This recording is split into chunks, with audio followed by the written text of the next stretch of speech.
আসসালামু আলাইকুম রহমতুল্লাহ। আপুরা ভাইয়ারা আপনারা সবাই কেমন আছেন? আলহামদুলিল্লাহ আমি আল্লাহর রহমতে ভালো আছি।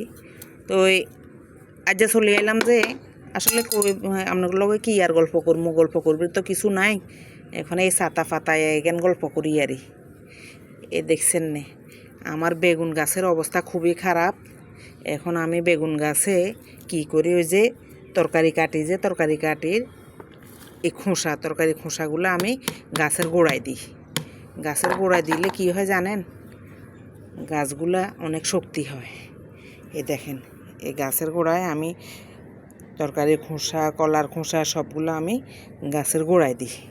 গোড়ায় দিলে একটু গাছের শক্তি হয়। এটা আমি প্রমাণিত, আমি আরও অনেক আগে থেকে করছি। এটাই আমি অনেক উপকার পাইছি। চাইলে আপনারাও দিতে পারেন। আপনাদের ছাদ বাগানে যদি গাছ লাগান, কোথাও আপনারাও দিতে পারেন।